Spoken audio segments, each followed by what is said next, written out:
Autour du rond-point, plusieurs tracteurs répartis autour du rond-point sur la voie, sur l'intérieur, c'est ça? Voilà, histoire de faire qu'une seule voie. Histoire que tout le monde ralentisse, mais sans complètement bloquer la circulation. Donner les tracts, donc voilà. Le but c'est de donner les tracts, donc du coup il faut ralentir les automobilistes pour avoir le temps de leur donner les tracts et puis même discuter. Hein, voilà. On casse rien, on bloque pas, on fait pas chier le monde, mais quand même on fait passer un message, quoi. Si les automobilistes veulent s'arrêter pour boire un coup, ils sont les bienvenus. Et donc, mettez-vous à l'aise, hein, on est là, c'est la bonne ambiance, c'est la bonne humeur. Donc, il y aura des prises de parole à 13h ou à 13h, on fait une petite conférence de presse et puis juste après, on fait quelques prises de parole. Voilà, pour dire pourquoi on est là, nous aussi, aujourd'hui. Bravo. Profitez bien.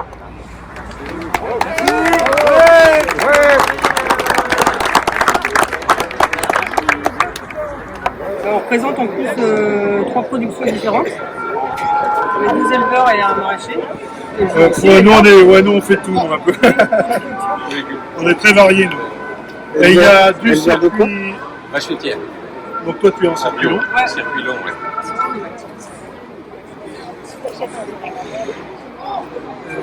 Nous sur la ferme on a du maraîchage et de l'élevage, du petit élevage plein air. Et on est en circuit court, vente directe, presque la totalité. À 1 km ici. Henriette, ça semble le courir. Oui. Et donc moi je suis en brebis laitière avec 3 autres associés sur la Croix et Léant. Et on est en vente directe totale. On transforme toute notre production depuis 13 ans.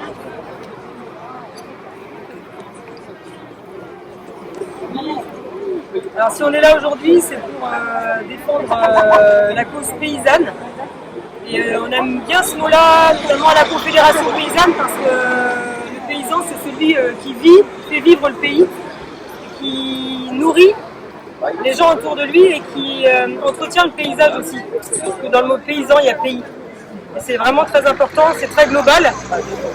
Comme notre combat à la conf, il est global, c'est-à-dire qu'il ne se fait pas sans le soutien de la société civile. Parce que c'est, j'aime bien dire, les mangeurs qui font qu'on vit aujourd'hui, donc on ne peut pas mener une lutte sans le soutien de la société civile.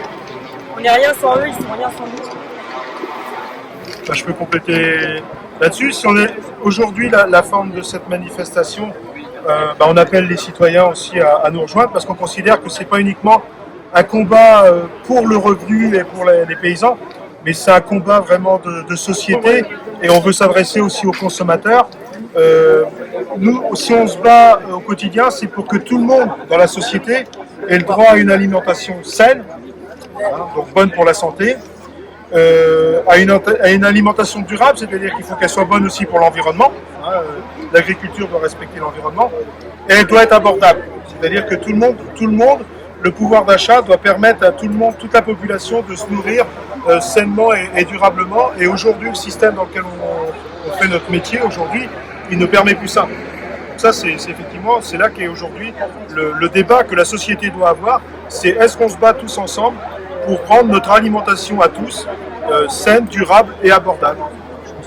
Et pour ça, donc, pourquoi on est là aujourd'hui? Pourquoi on ne manifeste pas non plus avec les collègues des autres syndicats? Parce que ça, c'est la question que tout le monde se pose aussi. Pourquoi on veut se distinguer? On a des points de lutte en commun, ça c'est sûr.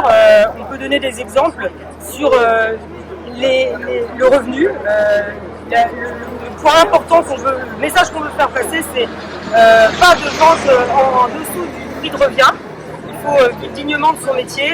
Si on prend l'exemple d'un éleveur bovin allaitant, enfin qui fait quelqu'un qui fait de la viande bovine, ça lui coûte plus cher de produire que ce qu'il vend, et son revenu il est fait que par des subventions, quoi. Sur ces subventions il a zéro, quoi. Et on est arrivé à des aberrations comme ça où oui, ça on se bat contre ça. Il faut un revenu décent pour tout le monde, mais à la conf on pense qu'on en est arrivé là aujourd'hui à cause depuis les années 70 on est arrivé à une production suffisante pour nourrir tout le peuple français, même depuis les années 60.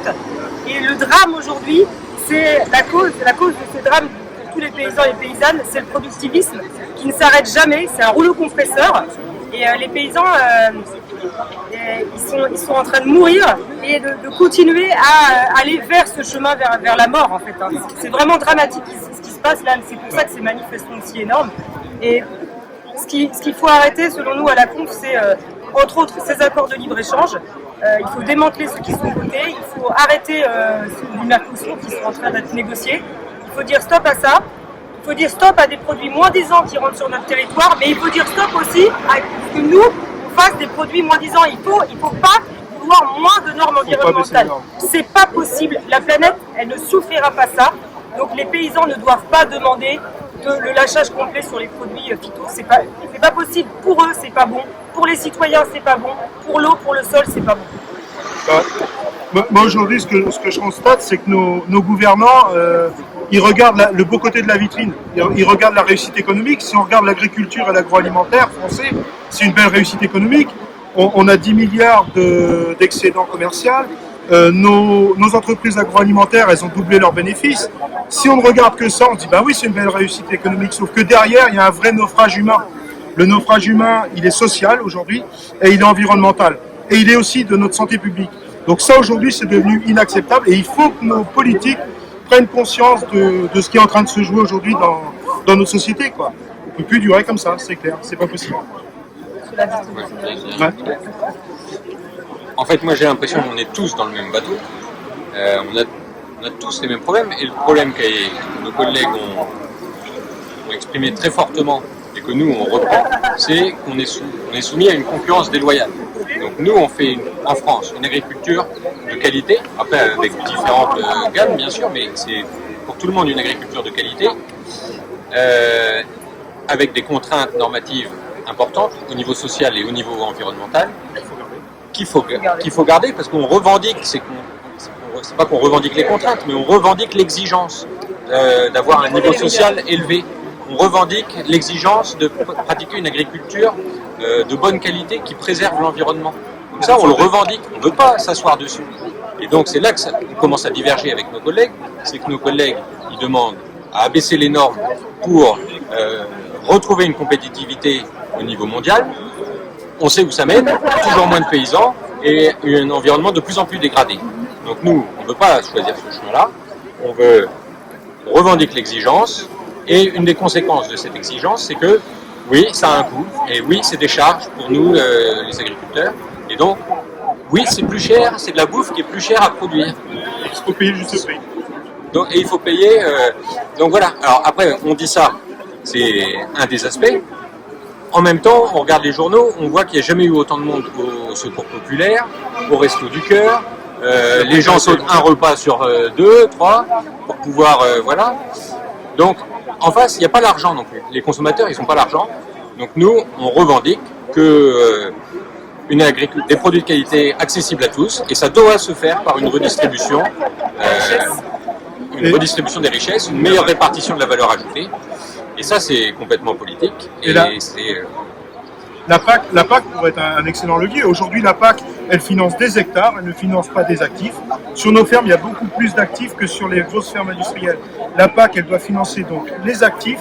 Elle doit aussi arrêter de financer l'agriculture compétitive pour l'exportation et elle doit financer, justement, aider les plus précaires de notre société à avoir accès à une nourriture saine.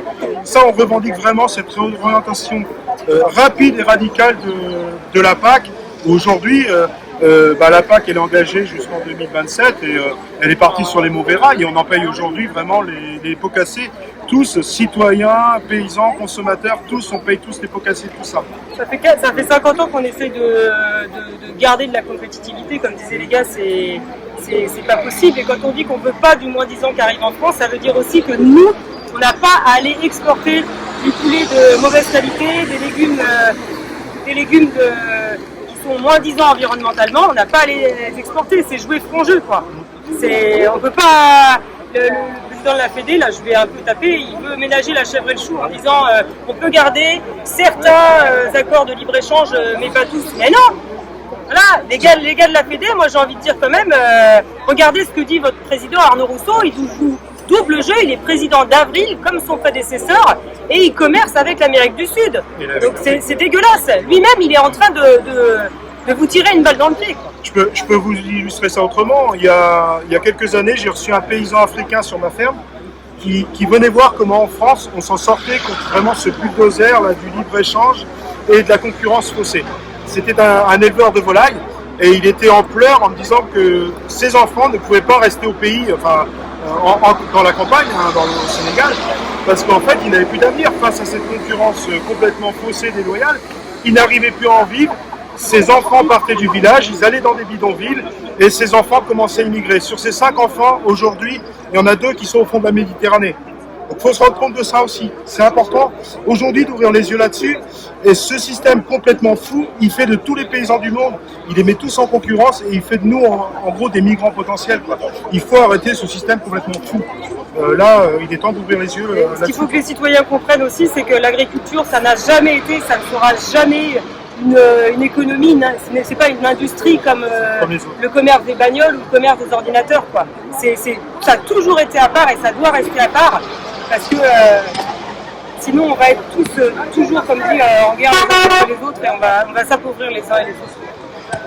Qu'est-ce que vous attendez comme annonce, puisqu'on en est là aujourd'hui? Là, on est quand même sur des manifs qui demandent un changement structurel de la société. Et donc en fait, ce qu'il faut changer, c'est énorme. Donc ça va pas venir le jour J, là, le grand jour, et les grands jours, parce qu'il va en falloir des jours pour changer ça, il n'est pas arrivé, quoi.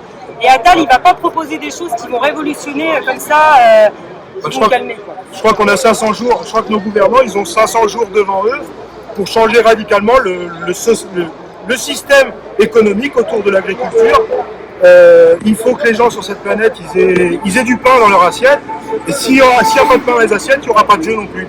Donc je crois qu'il faut être clair aujourd'hui, il faut appeler vraiment à ce réveil des consciences. S'il n'a pas lieu maintenant, plus on attend, il sera trop tard. Donc voilà, nous on est prêts à tenir le temps qu'il faudra et on lâchera pas le morceau et on appelle nos collègues paysans à nous soutenir, mais on appelle aussi les gens de l'agroalimentaire qui sont dans le même bateau que nous à nous soutenir. Et nous on les soutient parce qu'eux ne peuvent pas, ils n'ont pas de gros tracteurs pour s'exprimer. Nous on a des tracteurs, et nos tracteurs ils vont aussi servir à porter la parole de ces gens-là. Donc voilà aujourd'hui un peu le sens de cette manifestation. Donc là on voit vous êtes tranquille on va dire sur le rond-point, est-ce que la manifestation pourra évoluer à terme Alors la Confédération, on ne sait pas comment elle va évoluer la manif. Ouais. On va pas des actions de plus grande ampleur. Alors, la Confédération Paysanne, je ne sais pas si vous avez remarqué, mais on n'est pas là pour emmerder le peuple, donc on ne bloque pas, on filtre.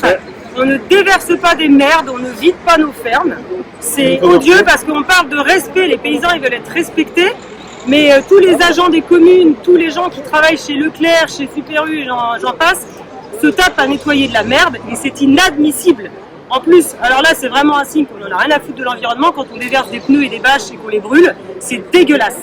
Et nous, on ne fait pas ça à la conf, voilà, ça a toujours été le mot d'ordre, pacifique et avec le peuple, donc les actions vont sûrement s'amplifier, on espère. S'amplifier, mais ce ne sera jamais violent et jamais on ne déverse pas nos merdes.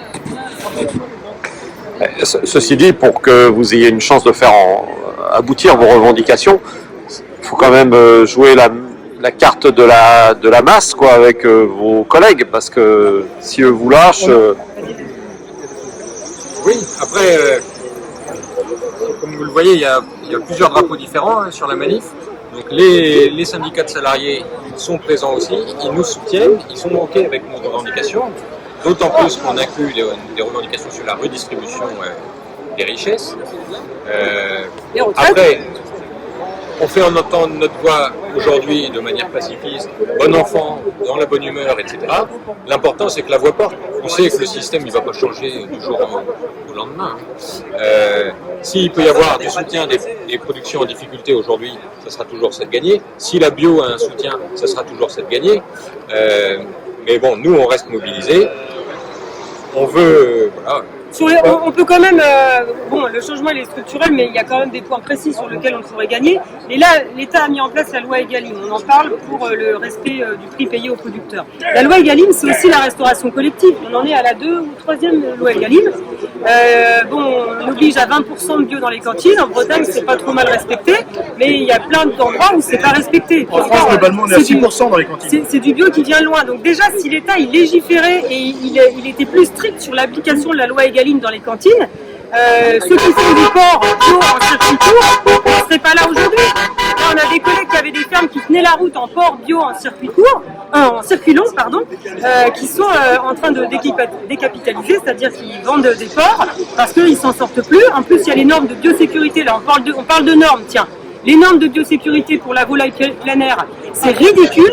La grippe aviaire ne vient pas en majorité des élevages plein air, elle vient en majorité des élevages industriels qui claustrent à l'année leurs volailles. Et nous, on nous empêche, les gens en agriculture paysanne, de laisser nos volailles dehors. Et donc voilà, ça c'est des normes débiles. On parle de normes débiles. Mais voilà, il y a des trucs que l'État il peut faire rapidement, c'est faire appliquer la loi pour qu'il y ait du bio dans les cantines et dans toute la RHD. Et là déjà, on aurait un mieux et on remonterait un peu parce que la crise de la bio là, elle est gravissime. Ça fait 3 ans qu'elle dure et aujourd'hui, on appelle à un plan d'aide massif, en gros 300 millions d'euros. On dit bah c'est énorme. 300 millions d'euros, enfin un peu moins de 300 millions d'euros. Si on parlait tout à l'heure du groupe Avril, les résultats d'un groupe industriel et financier comme ça, c'est plus de 250 millions d'euros. Donc les résultats d'un seul groupe industriel aujourd'hui réussiraient à sauver des milliers d'emplois et de fermes bio aujourd'hui. Donc voilà, il faut garder aussi les échelles et ce qu'on demande, c'est pas irréalisable. Ça, il faut juste que nos gouvernants prennent conscience du problème et se mettent enfin à agir dans le bon sens. Moi, je finirais aussi, c'est que j'ai vraiment envie qu'on puisse être écouté parce qu'on fait partie on est le plus petit syndicat, hein, il y en a 4, enfin 3 on va dire. Et nous, on a des solutions, on a des vraies solutions. On ne dit pas que tous les gens qui sont à la conf ou au GAP, tout ça, sont des fermes excellentes, qui ont une santé économique hors pair. C'est pas vrai, il y en a qui galèrent aussi en circuit court. Mais quand même, on arrive à bien vivre, on a un salaire décent et on a une vie harmonieuse pour la plupart d'entre nous. Et il y en a qui gagnent plein de thunes chez des gros paysans, mais qui ont une vie de dingue, avec même pas une semaine de vacances par an. Et il y en a qui pètent les plombs, il y en a qui finissent au bout d'une corde, c'est ça aussi. Ceux qui finissent au bout d'une corde, c'est pas ceux qui sont forcément pauvres, c'est ceux qui n'en peuvent plus, parce que quand on a 300 hectares à 2 associés et 180 vaches laitières, c'est une folie. C'est une folie. Donc nous, les solutions qu'on propose, c'est l'agriculture paysanne, l'agriculture économiquement viable, écologiquement viable, humainement viable. Je vais vous donner un exemple. Sur notre ferme, nous, on est à 25 hectares à 4 associés. On est à 15 hectares à 3. Voilà. On fait vivre 3 personnes sur 15 hectares. Et ça marche. On a une vie équilibrée. Donc je dis pas que tout le monde peut passer en circuit court parce qu'il faut bien nourrir toute la RHD. Et c'est pas nous avec le petit bras qui allons y arriver. Mais il y a quand même des solutions qui existent, notamment dans le circuit long. Il y a des organisations comme Biolay qui tiennent la route. Si les choses se font en solidarité, et si l'État nous écoute et nous aide à multiplier ces domaines, on va pouvoir installer des gens. Parce que c'est ça le boulot aussi, c'est que dans la décennie qui vient, sur 3 paysans, il y en a 2 qui partent à la retraite. S'ils ne sont pas remplacés par des jeunes non issus du milieu agricole, c'est une catastrophe. Et aujourd'hui, par rapport à l'installation, on dit il faut pas que la campagne continue à se vider, c'est une vraie hémorragie. quand on regarde aujourd'hui dans le Morbihan, à peu près la moitié des jeunes qui s'installent choisissent le modèle qui est le nôtre, c'est-à-dire un modèle paysan et bio. C'est la moitié. On ne représente que 10% de la surface. Ça veut dire que sur 10% de la surface, on installe autant de jeunes aujourd'hui dans notre modèle que sur les 90% de la surface. Ça veut dire que nous, dans notre modèle, on installe 9 fois plus de jeunes. Mais encore faut-il que ces jeunes, on leur permette d'aller jusqu'au bout de leur projet et qu'on les aide à réellement franchir le pas, continuer, s'installer dans de bonnes conditions et pouvoir produire comme nous on le fait aujourd'hui. Mais il faut vraiment qu'on laisse la place aussi à ces jeunes. Et voilà, il faut que le modèle il s'oriente autour de ça. Ça doit être la priorité des priorités.